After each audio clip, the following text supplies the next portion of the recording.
All welcome to our channel YouTube ఈ ఛానల్ని చూస్తున్న ప్రతి ఒక్కరు ఇప్పుడే మన ఛానల్ని సబ్స్క్రైబ్ చేయండి. ఈ వీడియో నచ్చితే లైక్ చేయండి అందరికీ, మరియు కాంపిటేటివ్ ఎగ్జామ్కి ప్రిపేర్ అవుతున్న వారందరికీ ఈ వీడియోను షేర్ చేయండి. అలాగే ఈ క్లాస్లో వచ్చేసి మనకు third class, fourth class, fifth class maths notes ఒకే వీడియోలో వస్తుంది చూడండి. అలాగే థర్డ్ క్లాస్ ఫస్ట్ మ్యాథ్స్ చూద్దాము. 4 మరియు 8 పుల్లలతో చతురస్రాన్ని ఏర్పరుస్తాము. అలాగే 6 పుల్లలతో దీర్ఘచతురస్రాన్ని ఏర్పరచవచ్చు. అలాగే 3 లేదా 5 పుల్లలతో త్రిభుజంని ఏర్పరచవచ్చు. అలాగే 12 అగ్గి పుల్లలతో చతురస్రం, దీర్ఘచతురస్రం, త్రిభుజంను ఏర్పరచవచ్చు. అంకెలు ఏంటి 0, 1, 2, 3, 0 నుంచి 9 వరకు వాటిని అంకెలు అంటారు. అలాగే 10తో పాటు 10 తర్వాత వచ్చేవి సంఖ్యలు. 0 నుంచి 9 అంకెలు, అలాగే 10 తర్వాత వచ్చేవి అన్ని సంఖ్యలు. అలాగే 10, 11 ఎక్సెట్రా. ఆరోహణ క్రమం అంటే ఏంటి? చిన్న నుంచి పెద్ద. అవరోహణ క్రమం అంటే పెద్ద నుండి చిన్న. అలాగే అంకెలలో పెద్దది ఏంటి? 9, చిన్నది 0. అలాగే సంఖ్యలలో చిన్నది ఏంటి? 10, పెద్దది చెప్పలేం. అలాగే ఎక్కువ ఉన్న దానిని గ్రేటర్ దాన్ అనే గుర్తుతో సూచిస్తారు, తక్కువ ఉన్న దానిని లెస్ దెన్ అనే గుర్తుతో సూచిస్తారు. అలాగే సమానం అంటే ఈక్వల్, ఇది అందరికీ తెలుసు. అలాగే 85లో 8 యొక్క ముఖ్య విలువ ఏంటి? ముఖ విలువ 8, స్థాన విలువ 80. 85లో 8వ స్థానం ఏంటి అని అడిగారు. అందులో ముఖ్య విలువ ఏంటి? 8. దీని స్థాన విలువ ఏంటి? 1 10 అంటే 80. స్థాన విలువ 10. కూడికను సంకలనం అని కూడా అంటారు, తీసివేతను వ్యవకలనం అని కూడా అంటారు. అలాగే ఇవి ఒకదానితో ఒకటి సంబంధాన్ని కలిగి ఉంటాయి. అలాగే ఏ రెండు సంఖ్యల మొత్తం అయినా ఆ రెండు సంఖ్యల కంటే పెద్దదిగా ఉంటే ఏ రెండు సంఖ్యల మొత్తం అయినా ఆ రెండు సంఖ్యల కంటే పద్ధతి ఏంటి? గుణ్యం ఇంటూ గుణకం ఈక్వల్ టు లబ్ధం. పద్ధతి ఏంటి? లబ్ధం అవుతుంది. ఏ రెండు సంఖ్యల మొత్తమైనా ఆ రెండు సంఖ్యల కంటే పద్ధతి ఏమంటే లబ్ధం అవుతుంది. గుణ్యం ఇంటూ గుణకం ఈక్వల్ టు లబ్ధం. అలాగే 1, 2, 3 ఎక్స్ట్రాలను ఒక స్థిర సంఖ్యచే గుణించగా వచ్చేవి గుణిజాలు. 1, 2, 3 అలాగే ఇన్ఫినిటీ ఎక్సెట్రాలను ఒక స్థిర సంఖ్యచే గుణించగా వచ్చేవి గుణిజాలు. అలాగే భాగాహారం అంటే ఏంటి? సమాన భాగాలుగా పంచడం అని అర్థం. భాగాహారం అంటే ఏంటి? సమాన భాగాలుగా పంచడం అని అర్థం. ఓకే, నెక్స్ట్ చూద్దాము. 100లో ఎన్ని పదులు ఉన్నాయి? 10. 100లో ఒకట్లు ఎన్ని? 100 ఒకట్లు. అలాగే 2 అంకెల సంఖ్యలలో పెద్ద సంఖ్య ఏంటి? 99. అలాగే 3 అంకెల సంఖ్యలలో అతి చిన్న సంఖ్య ఏంటి? 100. నెక్స్ట్ వచ్చేసి చూద్దాము. పదే సంఖ్యలను కూడగా వచ్చేది ఏంటి? గుణాకారం. దీనినే ఆవర్తన సంకలనం అని కూడా అంటారు. ఒక సంఖ్యను ఏ సంఖ్యతో గుణించగా వచ్చేవి గుణిజాలు. నెక్స్ట్ విభాజ్యం ఈక్వల్ టు విభాజకం ఇంటూ భాగఫలం ప్లస్ శేషం. విభాజ్యం అంటే ఏంటి? భాగాహారంని గుర్తుపెట్టుకోవాలి. విభాజ్యం ఎక్కడ, విభాజకం ఎక్కడ, భాగఫలం ఎక్కడ ఉంటుంది, శేషం ఎక్కడ ఉంటుంది అనేది. విభాజకం దేనితో భాగిస్తామో అది. విభాజ్యం అనేది ఏ సంఖ్యతో భాగిస్తామో అది. నెక్స్ట్ ఎన్నిసార్లు భాగించబడదో వచ్చింది అది. మిగిలినది శేషం. నెక్స్ట్ చూద్దాము. ఏ సంఖ్యను భాగిస్తామో అదేంటి? విభాజ్యం. ఏ సంఖ్యచే భాగిస్తామో విభాజకం. విభాజకం. ఎన్నిసార్లు భాగించబడిందో అది భాగఫలం. మిగిలింది ఏంటి? శేషం. భాగఫలం శేషం. భాగించగా వచ్చింది ఏంటి? శేషం. అలాగే 10 సంఖ్యలను తీసివేయగా వచ్చేది భాగాహారం. గుణాకారం, భాగాహారం పరస్పర సంబంధం ఉంటుంది. అలాగే పొడవుకి ప్రమాణాలు చూద్దాము. మీటర్లు మీటర్ ఫర్ కిలోమీటర్. అలాగే బరువు గ్రామ్ ఫర్ కిలోగ్రామ్. పరిమాణం మరియు ద్రవంకి ఏంటి? లీటర్. లీటర్ని ఏంటంటే పరిమాణం మరియు ద్రవం. కాలంకు సెకండ్. అలాగే 1 కిలోమీటర్ ఈక్వల్ టు 1000 మీటర్లకు సమానం. ఒక పాత్రలో పట్టే ద్రవం యొక్క గరిష్ట పరిమాణంను ఆ పాత్ర యొక్క సామర్థ్యం అంటారు. సామర్థ్యం అంటే ఏంటి? ఒక పాత్రలో పట్టే ద్రవం యొక్క గరిష్ట పరిమాణంను ఆ పాత్ర యొక్క సామర్థ్యం అంటారు. గణితం లేనిదే భూప్రపంచంలో దేనిని గణించలేము. గణితం లేనిదే భూప్రపంచంలో దేనిని గణించలేము. అలాగే పొడవును సెంటీమీటర్ మరియు అంగుళాలతో కొలవడానికి ఏమి ఉపయోగిస్తారు? స్కేలును ఉపయోగిస్తారు. పొడవును సెంటీమీటర్ మరియు అంగుళాలలో కొలవడానికి ఏమి ఉపయోగిస్తారు? స్కేలు. అలాగే 2 అంకెల సంఖ్యలను 1 అంకె సంఖ్యతో గుణించడం, 2 అంకెల సంఖ్యను ఒకే అంకె సంఖ్యతో గుణించడం. నెక్స్ట్ ఇవి 2 పద్ధతులు, ఒకటి ప్రామాణిక పద్ధతి ద్వారా, 2 లాటిన్ పద్ధతి ద్వారా. అలాగే కాఫీ కప్పును 2 సమభాగాలుగా విభజించలేము. కాఫీ కప్పును 2 సమభాగాలు అంటే 2 భాగాలుగా విభజించలేము. నెక్స్ట్ వచ్చేసి 4th క్లాస్. దీర్ఘఘనం అంటే ఏమేమి వస్తుంది? అగ్గిపెట్టె, ఇనుపరేకు పెట్టె, ఇటుక, పుస్తకం. అలాగే సమఘనం అంటే డైస్, క్యూబు. గోళం అంటే బంతి, నిమ్మకాయ. శంకువు, బొంగరం, క్యారెట్, ఐస్ క్రీమ్, టోపీ అలాంటివి. స్తూపం అంటే డ్రమ్ము, టూత్పేస్ట్, కోక్టీన్, ఫ్లూట్, కర్ర. అలాగే దీర్ఘఘనం సమఘనంలో ఎన్ని మూలాలు ఉంటాయి చూద్దాం. మూలాలు 8, అంచులు 12, అలాగే తలాలు ముఖం ఎంత? 6. అలాగే శంకువుకి ఎన్ని ఉంటాయి? అంచులు 1, మూలాలు 1 శంకువుకి. స్తూపంకి 1 అంచు ఉంటుంది, మూలాలు ఉండవు. చూడండి, శంకువుకి 1 అంచు 1 మూలం, స్తూపంకి 1 అంచు మూలాలు ఉండవు. అలాగే వృత్తం ఆకారంలో గల వస్తువు అంచులకు మూలాలు ఉండవు. వృత్తం ఆకారంలో గల వస్తువులకి అంచులు మూలాలు ఉండవు. చతురస్రంకి ఎన్ని భుజాలు? చతురస్రంకి 4 భుజాలు, దీర్ఘచతురస్రంకి 4 శీర్షాలు. చూడండి, చతురస్రంకి 4 భుజాలు, దీర్ఘ చతురస్రంకి 4 శీర్షాలు. ఇక్కడ భుజాలు, ఇక్కడ శీర్షాలు. అలాగే త్రిభుజంకి 3 భుజాలు 3 మూలాలు. త్రిభుజానికి 3 భుజాలు 3 మూలాలు ఉంటాయి. అలాగే చతురస్రం అన్ని భుజాలు మరియు దీర్ఘ చతురస్రంకి ఎదురెదురు భుజాలు సమానం. చతురస్రంకి అన్ని భుజాలు సమానం, దీర్ఘ చతురస్రంకి ఎదురెదురుగా ఉన్న భుజాలు సమానం. నెక్స్ట్ అంచులు మూలాలు లేకుంటే అదేమవుతుంది? వృత్తం. అంచులు మూలాలు లేకుంటే అది వృత్తం అవుతుంది. అలాగే కుటుంబ నియంత్రణ గుర్తు ఏంటి? త్రిభుజం. సంఖ్యలను ఏమంటారు? దేంతో లెక్కిస్తారు? పూసల చట్రం, రాళ్ళు, చింతగింజల ద్వారా లెక్కిస్తారు. అలాగే సంఖ్యా రేఖ ద్వారా సంఖ్యలను గుర్తించవచ్చు. సంఖ్యా రేఖల ద్వారా సంఖ్యలను గుర్తించవచ్చు. అలాగే సంఖ్యల యొక్క స్థానాలను కుడి టు ఎడమకి 10 రెట్లు అవుతుంది. అంటే కుడి నుంచి ఎడమకు వెళ్ళే కొద్దీ పెరుగుతుంది. సంఖ్యల యొక్క స్థానాలను కుడి టు ఎడమకి 10 రెట్లు 1, 10, 100, 1000 ఇట్లా రేట్లు పెరుగుతాయి కదా, అట్లా. నెక్స్ట్ ఒక వస్తువును అడ్డు వరుసలో కానీ నిలువు వరుసలో కానీ భద్రపరిస్తే లెక్కించడానికి సులభంగా ఉంటుంది. ఒక వస్తువులను అడ్డు వరుసలో కానీ నిలువు వరుసలో కానీ భద్రపరిస్తే లెక్కించడానికి సులభంగా ఉంటుంది. నెక్స్ట్ చూద్దాం. అంగుళం అంటే ఏంటి? 2.5 సెంటీమీటర్. దీనిని ఏ విధంగా రాస్తారు? 2⁻1/2 సెంటీమీటర్లు. 1 మీటర్కి ఎంత? 100 సెంటీమీటర్లు. అలాగే 10 మిల్లీమీటర్లకు ఎన్ని? 1 సెంటీమీటర్. నెక్స్ట్ జత అంటే 2, డజన్ అంటే 12, స్కోర్ అంటే 20 వస్తువులు, రీము అంటే 20 దస్తాలు. అలాగే గ్రోసు అంటే 12 డజన్లు. 12 డజన్లు అంటే 144 వస్తువులు. 4 గ్లాసుల నీరు 1 లీటర్కి సమానం అవుతుంది. ఏంటి? 4 గ్లాసుల నీరు 1 లీటర్ సమానం. 1 లీటర్ అంటే ఏంటి? 4 గ్లాసుల నీరు. నెక్స్ట్ భిన్నం. ఒక మొత్తాన్ని మనం ఎన్ని సమాన భాగాలుగా చేసేదే భిన్నం. ఒక మొత్తాన్ని మనం ఎన్ని సమాన భాగాలుగా చేశామో తెలియజేసేదే భిన్నం. సగం అంటే ఏంటి? 1/2. నెక్స్ట్ దత్తాంశం. ఒక విషయానికి సంబంధించిన వివరాలను తెలియజేసేదే దత్తాంశం. ఒక విషయానికి సంబంధించిన వివరాలను తెలియజేసేదే దత్తాంశం.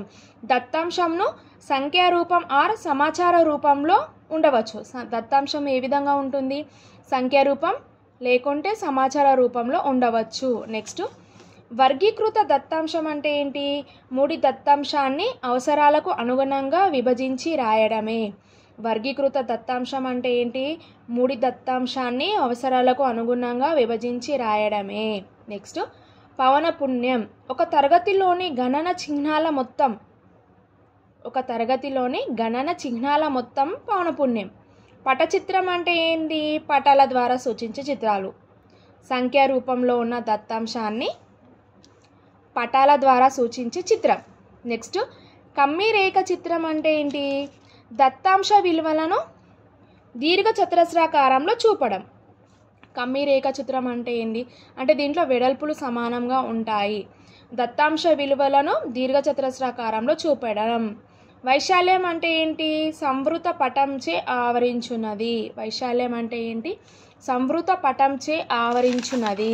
నెక్స్ట్ సూత్రాలు చూడండి. దీర్ఘచతురస్ర చుట్టుకొలత ఏంటి? 4a.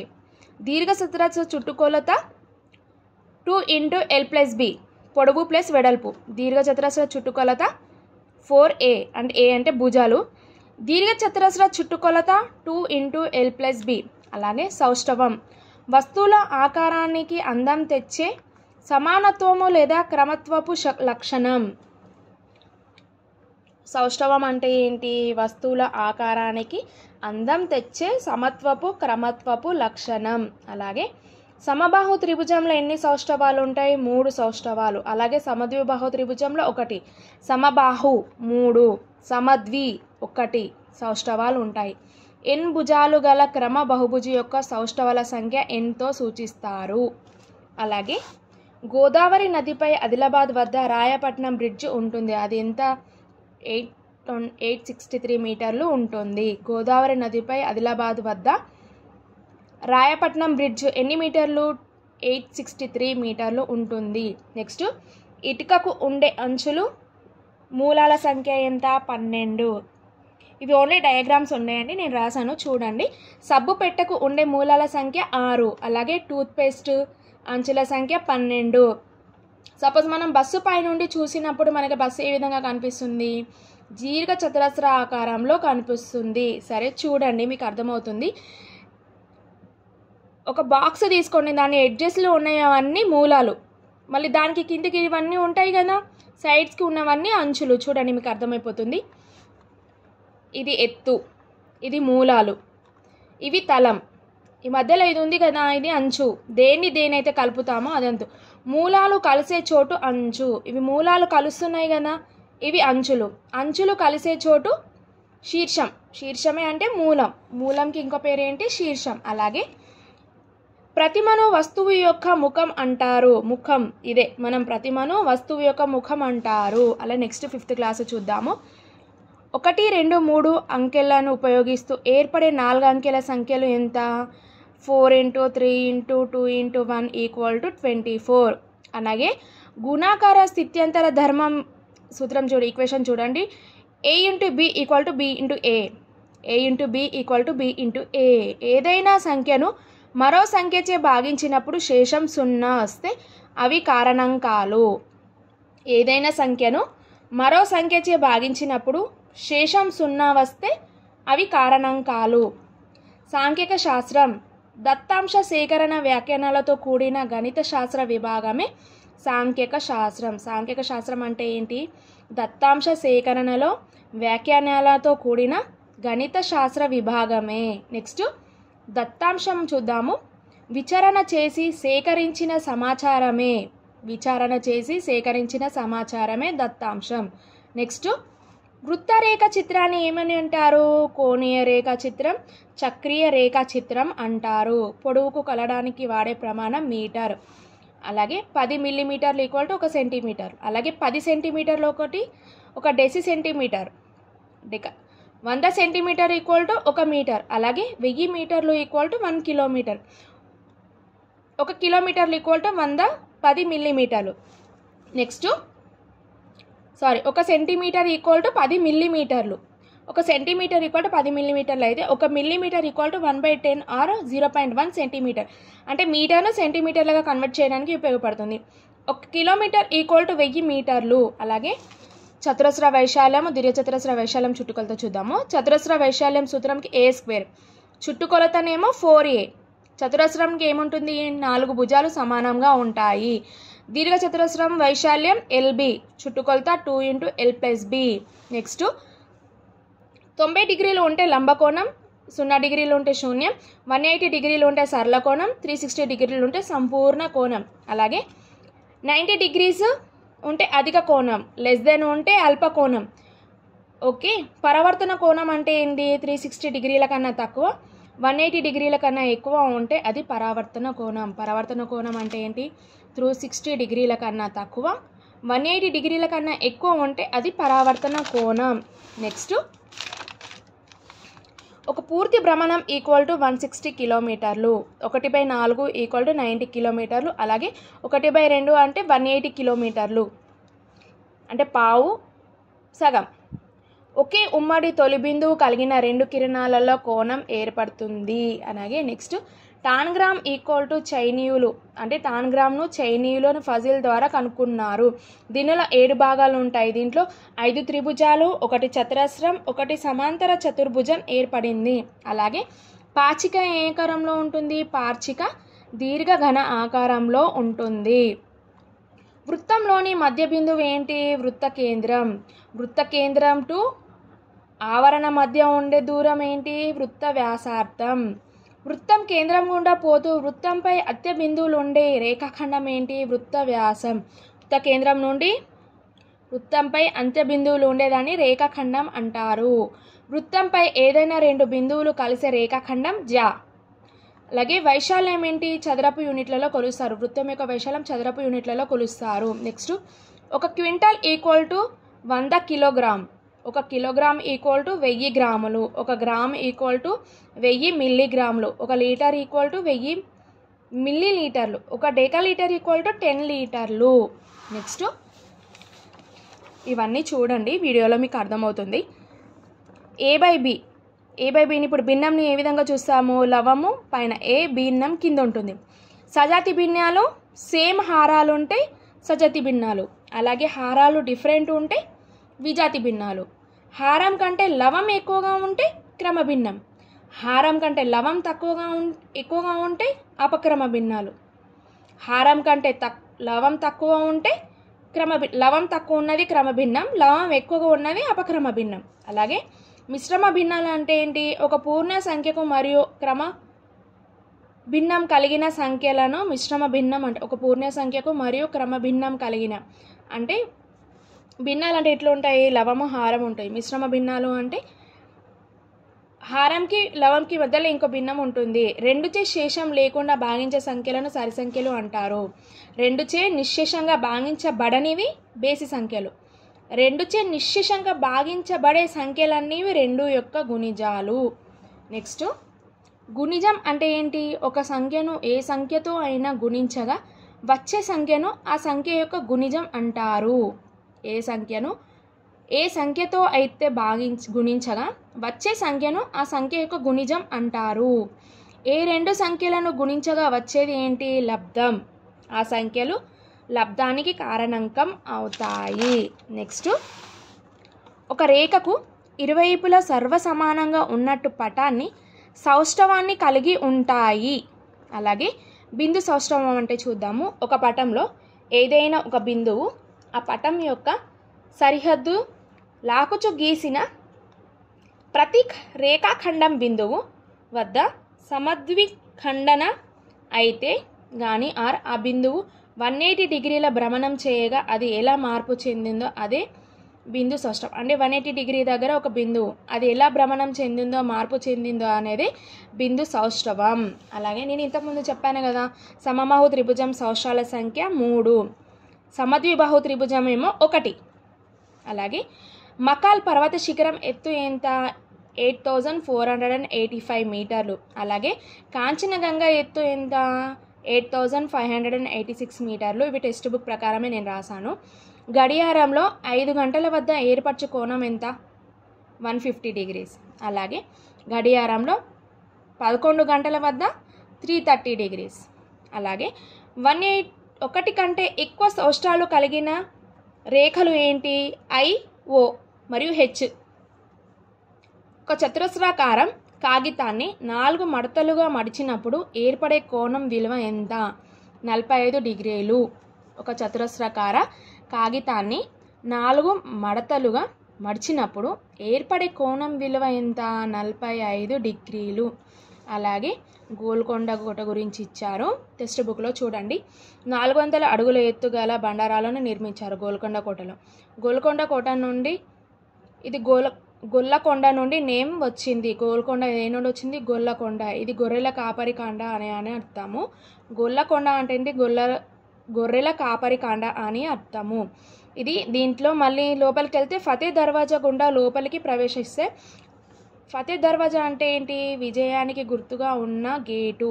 అలాగే గేటు అంటే ఏంటి? గేటుకి లోపల గేట్లో 25 అడుగుల ఎత్తు, వెడల్పు 113 అడుగులు. ఆ గేటు 25 అడుగుల ఎత్తు మరియు వెడల్పు 13 అడుగులు. అలాగే దీని టేకు కర్రతో చేయబడి ఇనుప ముళ్ళు అమర్చబడి ఉంది. ఈ దర్వాజాకి ఏముంది? టేకు కర్రతో చేయబడి ఇనుప ముళ్ళు అమర్చబడి ఉంది. అలాగే కోట శత్రువుల యొక్క గజదళం నుండి కాపాడేవారు. ఆ కోటను శత్రువుల యొక్క గజదళం నుండి కాపాడేవారు. నెక్స్ట్ ఆ గేటు కింద నిల్చున్న తర్వాత చప్పట్లు కొడితే గట్టిగా అరిచిన కోట అంత్యత్త పైభాగం 1 కిలోమీటర్ దూరంలో ఉన్న వద్ద వినిపిస్తుంది. దాన్ని ఏమంటారు? బాలాహిజార్ పెవిలియన్ అనేది కనుగొన్నారు. నెక్స్ట్ గోల్కొండ కోట చుట్టూ ఏముంది? 8 ద్వారాలు, 87 అర్ధచంద్రాకారపు బురుజులు ఉన్నాయి. నెక్స్ట్ గోల్కొండ కోట చుట్టూ 8 ద్వారాలు, 87 అర్ధచంద్రాకారపు బురుజులు ఉన్నాయి.